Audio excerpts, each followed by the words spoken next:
Hey everybody, Randy Kertz here for Bass Musician. This month I would like to talk about some things that make the neck and head muscles and upper back muscles tighten up unnecessarily and things that we can do something about while we're playing. So I'm seeing a lot of players, upright and electric, with the left hand, they will be looking at the hand all the time while they're playing, sometimes bopping the head and really making sure they know where their left hand is at.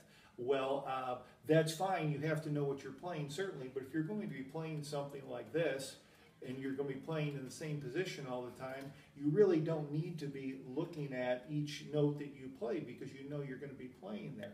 So it's good to look up once in a while playing to avoid this constant tension in the neck, which is caused by looking down, and then of course you'll be bopping your head a little bit, and all of these things cause these muscles to tighten up. And it may not seem like a big deal in the short run, but over the long term and habitually, it does make a difference. So again, don't have to look at the neck all the time, and that's knowing your fretboard, knowing your fingerboard, and knowing where the notes are, and not having to look at the hand all the time for comfort.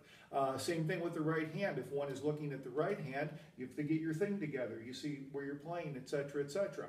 But you don't have to be looking down all the time, and again, sort of bopping your head, and people make that their thing. If they're not particularly animated on stage, maybe they'll sort of get into looking at their hands and getting all cerebral or whatever it is, and that's okay. But again, if you're doing that constantly, the tension over time builds up and causes problems in the neck and the upper back particularly.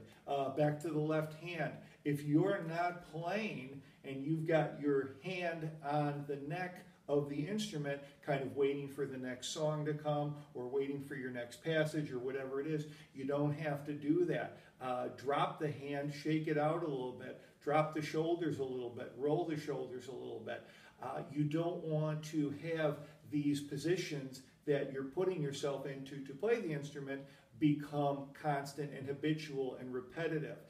Even taking these little mini breaks, even if it's for several seconds, just dropping the hand, shaking it out a little bit, and then when it's your part to play again, coming back in, that is really going to help a lot towards breaking up these sort of habitual muscle tension patterns that can happen.